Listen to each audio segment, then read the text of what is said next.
You ever open something and instantly wish you hadn't? That's what happened that morning in Cleveland. A dockworker down by the lakeshore spotted a battered suitcase, ordinary, almost forgettable. He figured someone left it behind, maybe full of clothes. But when they cracked it open, the silence that followed said it all. No one spoke. Not the cop, not the coroner. Inside wasn't fabric, it was flesh. A torso. Limbs bent at impossible angles. No head. No ID. Just a signature carved in blood and precision. And before they even processed what they were seeing, someone whispered the phrase the whole city had been dreading. It's him again. This wasn't the first time. It wasn't even the fifth. Cleveland had already seen a string of killings, each one more disturbing than the last. But this one felt different. This one felt like a message. Like the killer was getting bolder, more theatrical. And the scariest part? He always seemed one step ahead. No matter how many bodies they found, the trail stayed cold. That morning, Cleveland became something else. Not a city with a killer, but a stage for him. Back in the 1930s, Cleveland was booming. Steel mills lit the skyline, the downtown buzzed with jazz, and folks were proud of how they were bouncing back from the Depression. Kids played baseball in alleyways, families dressed up for Sunday strolls, and the city felt alive again. Even the poor found ways to make things work, stacking tin roofs, patching old coats, feeding 6 mouths off soup and bread. It wasn't glamorous, but it was theirs. They made it home.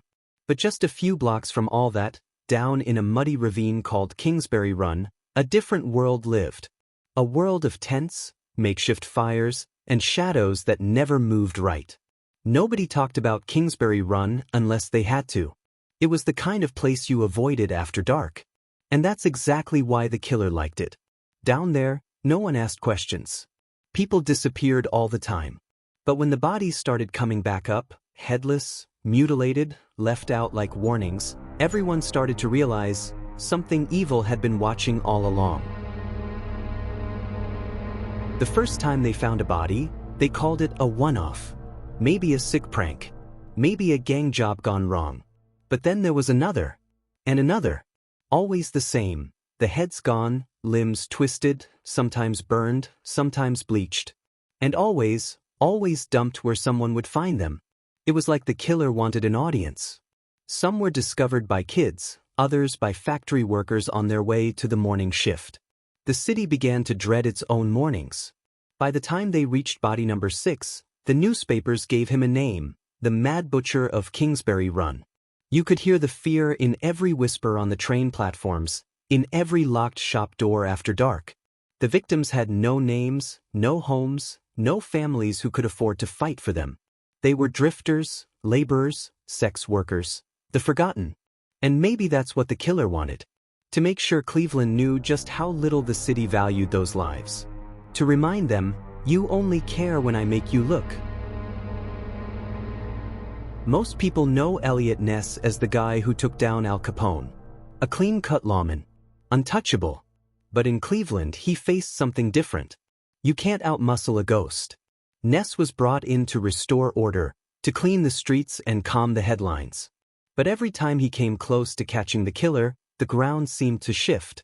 It was like chasing smoke through a graveyard. When the killer left 2 mutilated torsos just outside Ness's window, that was it.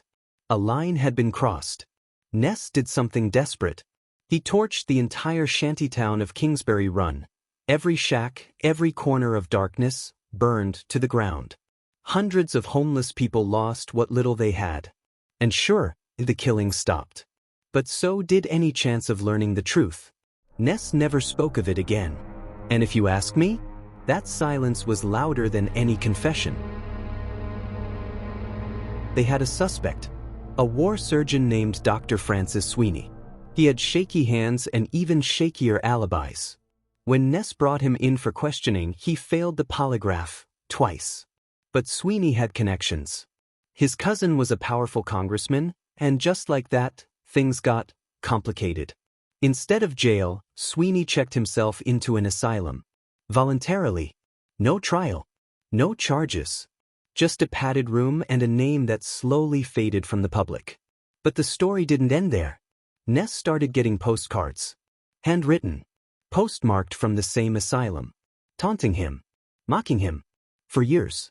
Most people believe they were from Sweeney, his sick way of letting Ness know, "I got away with it." But Ness never replied. Never pushed for more. Maybe he knew the truth. Maybe he knew that sometimes justice never shows up, and the killer walks free. Today, nearly a century later, the ghosts of Kingsbury Run still won't rest. With DNA tech, cold case investigators are digging up bones, hoping for answers. Volunteers at the DNA Doe Project are testing fragments from the victims, bits of jaw, strands of hair, degraded tissue preserved in sealed evidence boxes. One by one, the nameless might finally speak. On TikTok, true crime creators trace victim sites with overlays. Reddit sleuths compare train maps and autopsy charts like detectives. The theories haven't stopped. Was it Sweeney? Was it someone else? Or did the butcher keep going in another city, under another name? One thing's clear, the questions never stopped. And neither did curiosity. This case, it's become something bigger than just one city. It's about justice for the forgotten. It's about a name. Any name. The butcher still wins. Until we name him. So here we are. Almost 100 years later, and we still don't know who did it. We don't even know who most of the victims were. 12 people, maybe more, erased from the world, their stories told only in morgue reports and newspaper margins. But the killer? He got a nickname, a reputation, a myth. That's what makes the story so painful. The victims faded. The butcher became a legend. But maybe that's why we keep telling this story. Because deep down, we know it's not over. Maybe there's still something left to uncover. The DNA match. A confession hidden in old records. Or maybe, just maybe, someone watching right now has a piece of the puzzle. One clue. One connection. One voice that could finally say their names out loud and make sure the butcher never wins again. Like and subscribe.